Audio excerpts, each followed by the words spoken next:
और बुलेटिन की शुरुआत इस वक्त की बड़ी खबर के साथ सुकमा से बड़ी खबर, जहां सुरक्षा बलों को मिली बड़ी कामयाबी। 3 नक्सलियों को सुकमा पुलिस ने गिरफ्तार किया है। नक्सलियों से विस्फोटक और हथियार बनाने के सामान भी बरामद किए गए हैं। इस वक्त की बड़ी और अहम जानकारी से आप सभी को रूबरू करा रहे हैं। आपको बता दें कि नारायणपुर में इससे पहले लगातार मुठभेड़ की जानकारी सामने आती रही और सुरक्षा बलों की तरफ से बार बार कोशिश की गई नक्सलियों के खिलाफ अभियान चलाने की, और इस दौरान ऐसे कई सफलता हासिल सुरक्षा बलों को हाथ लगी है। और एक बार फिर सुकमा से ये बड़ी खबर है, जहां सुरक्षा बलों को बड़ी कामयाबी मिली है। 3 नक्सलियों को सुकमा पुलिस ने गिरफ्तार करने में कामयाबी हासिल की है। इसके अलावा नक्सलियों के पास से विस्फोटक और हथियार बनाने के सामान भी बरामद किए गए हैं। तो इस वक्त की बड़ी जानकारी से आप सभी को रूबरू करा रहे हैं, जहां आपको बताते चलें कि सुरक्षा बलों को बड़ी कामयाबी हाथ लगी है। सुकमा से ये बड़ी खबर।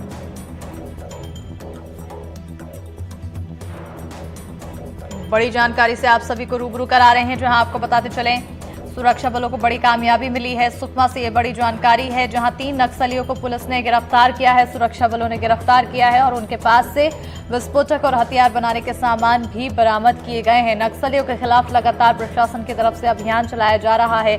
शासन की तरफ से, सरकार की तरफ से बातचीत करने की कोशिश की गई थी, लेकिन उस बातचीत की पहल में कुछ सकारात्मक असर देखने को नहीं मिला, जिसके बाद अब प्रशासन की तरफ से लगातार कड़ा रुख अपनाया जा रहा है और नक्सलियों के मामलों में रोकथाम लाने की कोशिश लगातार करने की कोशिश देखने को मिल रही है। ऐसे में प्रशासन की तरफ से इस अभियान के तहत 3 नक्सलियों को गिरफ्तार किया गया। बड़ी कामयाबी हाथ लगी है सुरक्षा बलों के, और नक्सलियों के पास से विस्फोटक सामान बनाने का सामान भी बरामद किया गया है। हथियार बनाने का सामान बरामद किया गया, विस्फोटक चीजें बरामद की गई है। ज्यादा जानकारी के साथ सुकमा संवाददाता सलीम शेख जुड़ चुके हैं। सीधा रुख करेंगे सहयोगी की और। सलीम, क्या कुछ ताजा अपडेट? लगातार प्रशासन की तरफ से नक्सलियों के खिलाफ अभियान चलाया जा रहा है, बड़ी कामयाबी हासिल हुई है। जी बिल्कुल, एक नक्सल मोर्चे पर सुकमा पुलिस को एक बड़ी कामयाबी मिली है। बीते 4 महीनों में जिस तरह से सुरक्षा बलों ने माओवादियों के खिलाफ जो जंग छेड़ा है, उसमें लगातार कामयाबी मिल रही है, सफलताएं मिल रही हैं। अब तक जिस तरह से बस्तर आईजी ने पुष्टि की है, अब तक 130 से ज्यादा माओवादियों को मार गिराया गया है। वहीं 150 से ज्यादा नक्सलियों ने समर्पण किया है। उसके अलावा पुलिस लगातार नक्सल मोर्चे पर उन्हें गिरफ्तार कर जेल भेजने का भी काम कर रही है।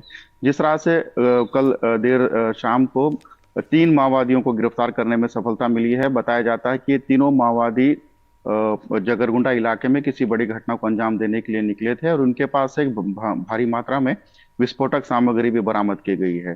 पुलिस अफसरों का कहना है कि ये स्मॉल एक्शन टीम के सदस्य रहे हैं, जो किसी टारगेटेड मिशन पर निकले थे। किसी नेता, अधिकारी या पुलिस के जवानों को टारगेट करने के लिए इन्हें एक मिशन दिया गया था, जिसके पूरा करने से पहले ही पुलिस जवानों ने इन्हें घेर कर जगरगुंडा के जंगलों से अरेस्ट किया है।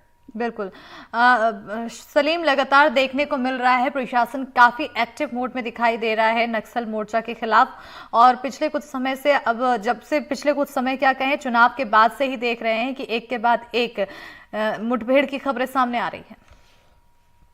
जी बिल्कुल, प्रदेश में भाजपा की सरकार के सत्ता में आने के बाद से जिस तरह से चुनाव से पहले दावे किए गए थे कि माओवादियों के खिलाफ एक कठोर रणनीति के तहत उनके खिलाफ अभियान छेड़ा जाएगा, उसी रणनीति पर भाजपा की सरकार लगातार काम कर रही है। और जिस तरह से देख रहे हैं कि बीते 4 महीनों में 130 से ज्यादा माओवादियों को मार गिराया गया है। भारी मात्रा में विस्फोटक सामग्री बरामद की गई है।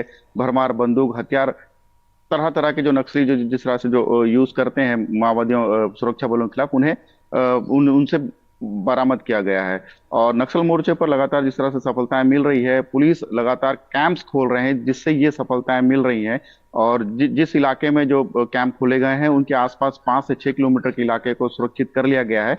और जिस तरह से भाजपा का सरकार का जो रणनीति, जो योजना है कि सुरक्षा के साथ उन इलाकों में विकास की योजनाएं भी पहुंचानी है। आज ऐसे सैकड़ों गांव हैं जहां बुनियादी सुविधाएं पहुंचने लगी है। आजादी के बाद ऐसे कई इलाके थे जहां सरकार नहीं पहुंच पाती थी। अब बीते 4-5-6 महीनों में सरकार उन इलाकों में बुनियादी सुविधाएं पहुंचाने का काम कर रही है। बिल्कुल। अगर सलीम एक रफली आंकड़ा समझा जाए तो पिछले कुछ महीनों में आखिर क्या आंकड़ा सामने आता है नक्सलियों को ढेर करने का, और क्या माना जाए कि आखिर हम कब तक मुक्ति पा सकते हैं नक्सलियों से?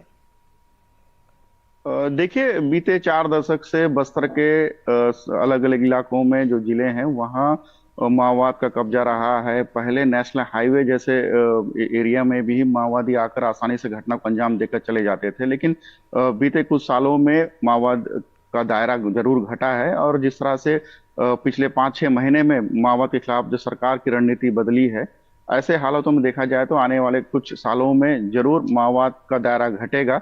नक्सलवाद के खात्मे को लेकर सरकार लगातार काम कर रही है। जिस तरह से डिप्टी सीएम विजय शर्मा ने माओवादियों को मुख्य धारा में जोड़ने के लिए उनसे वर्चुअल मीटिंग की भी अपील की है, और इस तरह से उसके बाद भी लगातार नक्सलवाद बनाम लोकतंत्र को लेकर एक परिचर्चा भी की जा रही है, जिसका अच्छे परिणाम देखने को मिल रहे हैं। और आने वाले समय में निश्चित रूप से एक सकारात्मक पहल देखने को मिलेंगे। माओवादियों के इलाके में सरकार पहुंचने लगी है और लगता है जल्द ही इन इलाकों में सुरक्षा के साथ विकास भी किया जाएगा। बिल्कुल, बहुत शुक्रिया सलीम। तमाम मैं उनकी शहादत को नमन करता हूं। और श्री नीतीश का हमारे गृह ग्राम जसपुर के चरईडांड के रहने वाले थे, और उनका ये शहादत बेकार नहीं जाएगा। सर, लगातार इस तरह की कार्रवाई हो रही है, मुठभेड़ लगातार जारी है, जो जवान है वो लगातार नक्सलियों के खिलाफ कार्रवाई कर रहे हैं। हाँ, जब से हम लोग सरकार में आए हैं नक्सलवाद के साथ मजबूती के साथ लड़ाई लड़ रहे हैं, और हमारे जवान मजबूती के साथ साहस के साथ मुकाबला कर रहे हैं। उनके साहस को भी नमन करते हैं, और निश्चित रूप से एक दिन बस्तर में शांति व्यवस्था कायम होगी।